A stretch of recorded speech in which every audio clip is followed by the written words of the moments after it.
How many times have I said to you, God, I hope I'm wrong? How many times have I started talking to you about events that seem to be profoundly important, and because they're unfolding in, most recently, the United States, and not, for example, in Beijing or in Vladimir Putin's Russia or in some other, shall we say, less evolved democracy, you sort of think it can't be happening there. It couldn't happen here. But these are the moments. You have a American president sending the National Guard, and the footage looked like something out of a Hollywood film. I don't know if you saw it, but the armed vehicles, I would call them tanks, that may not be technically correct, on the back of railway trucks being bussed towards Los Angeles at the request of precisely nobody in Los Angeles, up to and including the governor of the state, Gavin Newsom, himself now threatened with arrest by Trump's so-called border czar, and guns being fired, journalists being shot, Americans shooting Americans. I mean, elements of it are not completely unprecedented, but the two factors that seem to me to be close to historic are the absence of any request from the governor and the relish among Trump's closest circle, and clearly in the case of Trump himself, the relish for violence. Those are the two things. So on a constitutional or a political level, the governor hasn't asked for this.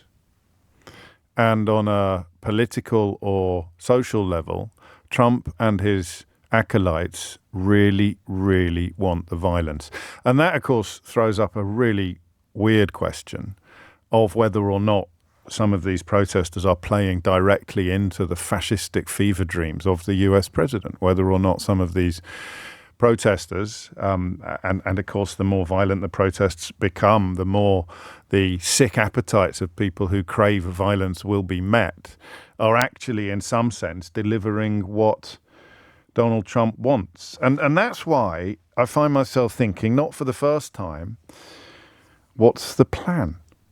Downtown Los Angeles appears to be absolute pandemonium, and close to lawless.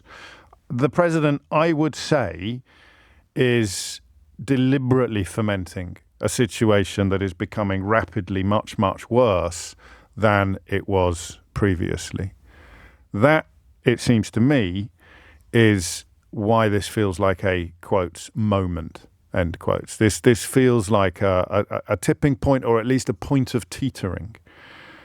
The president wants violence on the streets of Los Angeles. He probably wants death. We know that journalists are being shot, and we know that the what would you call it? The client media is ramping up for what's pretty close to a celebration. I want to play you a couple of things. I want to play you some footage of a journalist being shot, and she's not the only one. This is Lauren Tomasi, the US correspondent for the Australian television station Channel 9. She works for 9 News. This is happening in the United States of America today. This isn't footage from history. This isn't an old Pathé newsreel. This isn't happening in Tiananmen Square or a country we might more readily associate with totalitarian. It's not General Galtieri's Argentina. It's not Pinochet's Chile. It's Donald Trump's America. After hours of standing off, this situation has now rapidly deteriorated. The LAPD moving in on horseback, firing rubber bullets at protesters, moving them on through the heart of LA. You just shut the fuck up. You okay? I'm good. Are you okay? 8 minutes after 10 is the time. And then the governor of California, Gavin Newsom, addressing threats from one of Trump's key acolytes that he himself, Governor Newsom, could be arrested. The fear, the horror, the hell is this guy? Come after me, arrest me. Let's just get it over with. Tough guy. You know, I don't give a damn. But I care about my community. I care about this community. The hell are they doing? These guys need to grow up. They need to stop. And we need to push back. And I'm sorry to be so clear, but that kind of bloviating is exhausting. So, Tom, arrest me. Let's go. It might be exhausting, but it is part of whatever this plan may be. I noticed something when I was away last week, and I noticed the voice in my head that talks me out of asking the same question again and again and again and again. A, because it's repetitious, B, because it's boring, and C, because it doesn't necessarily allow an answer, but you have to ask it sometimes. I first heard this voice during COVID. Oddly, what's the plan? What's the actual plan? Because we sit together every day, and obviously sometimes we concentrate more or less than each other, but we sit together every morning, or most mornings, or many mornings, and try to work out what is going on in the world. And usually it's not that difficult, even if it's quite dispiriting, even if it's not exactly a happy discovery, it is not that difficult to work out what is going on in the world. Why would people rather talk about Dawn French today than dead children? That's pretty easy to work out, right? That's a pretty straightforward prospect. Why is Israel essentially kidnapping Greta Thunberg? And why aren't people responding to that in much of the UK media in the way that you'd expect? Again, it's not that difficult to work out. You may not like the answer, but you can work it out. And then in COVID, when they started doing things that appeared to be bonkers, I think for possibly the very first time, I found myself wondering whether or not there was any plan at all. But you can't arrive at the conclusion that there's no plan at all if you haven't asked the question, what's the plan? And with Trump, it happens all the time. I'm bored of hearing about dead cats, but that doesn't mean that there aren't dead cats aplenty landing on tables across the United States of America. He is a master distractor. He is a master of illusion, if you like, making people care about things that aren't true. They're eating the cats, they're eating the dogs, but simultaneously doing things that are objectively awful. Objectively awful. To his own people.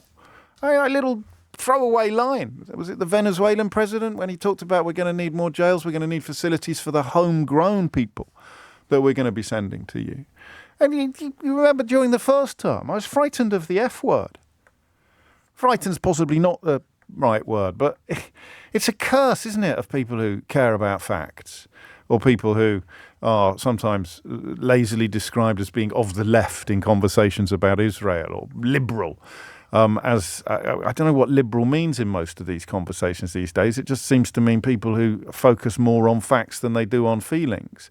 But you don't want to be like the other lot. You don't want to tell lies. You don't want to exaggerate or embellish. You don't want to go over the top. You don't want to start talking about fascism. You don't want to fall through Godwin's law, do you, and start comparing everything to the Nazis 10 minutes after it started. But there comes a point when these parallels work. There comes a point where these parallels are necessary.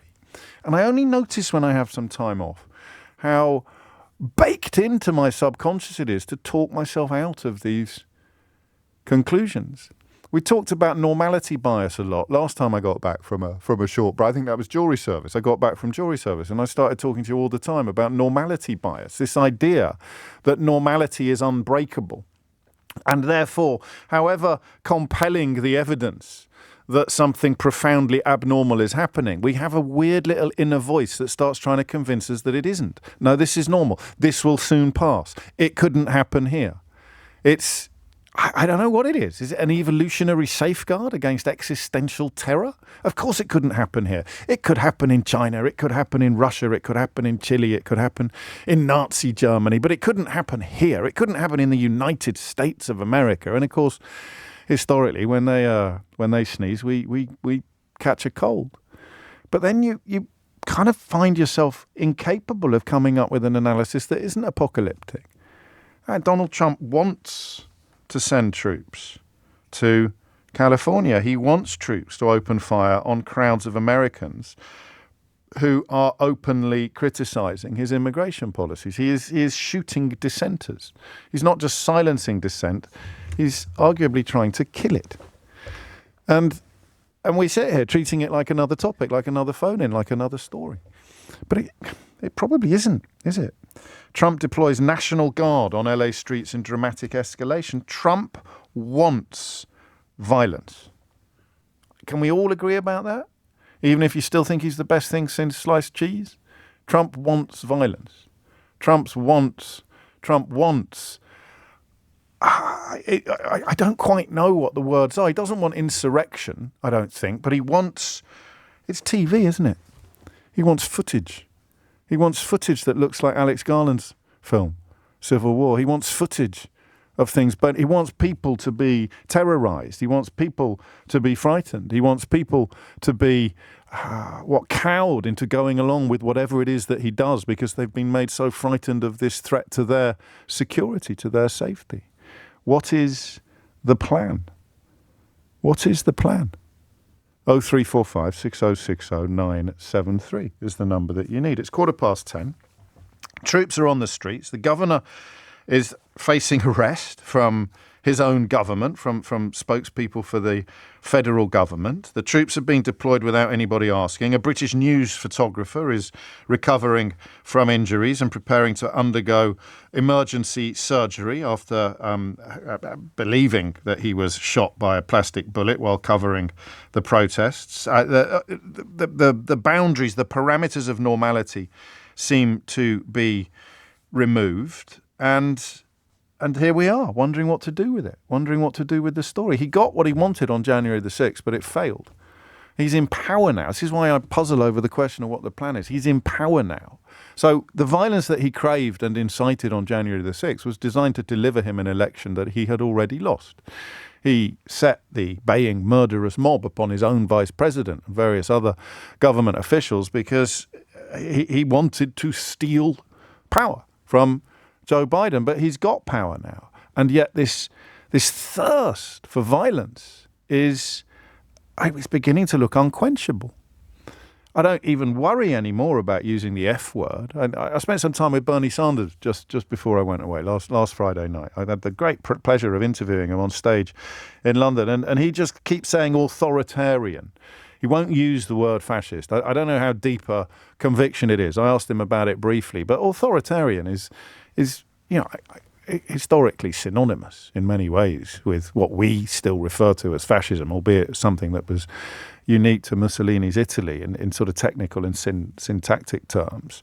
But Donald Trump is behaving like an authoritarian dictator, up to and including unleashing armed journalists, I beg your pardon, armed personnel on his own people. So what is the plan? Why is he doing this? No one thinks he had to, up to and including the governor of the state. Everybody knows he wants to. It's probably too late to chalk everything up as a dead cat or a distraction. There must be a subtext to this. There must be a, what's the word that we want? There must be a plan. I'm not going to move away from that word plan. What is the plan? And I'll tell you something for nothing. That voice, that normality bias, that voice in the back of your head that sort of says to you, why are you even talking about this? Why are you even flirting, entertaining the possibility that something very serious is going on? Because it's the United States of America. It can't happen there. It wouldn't happen here. This isn't how liberal democracies develop. Well, history tells us that it is. And the plan usually speaks of precisely the sort of authoritarian or fascistic dictatorship that you still probably think I sound a little bit bonkers for suggesting, right? So if I sound a little bit bonkers when I use words like authoritarian dictatorship or fascism or even civil war, then you tell me what you think the plan is, because I don't like feeling bonkers.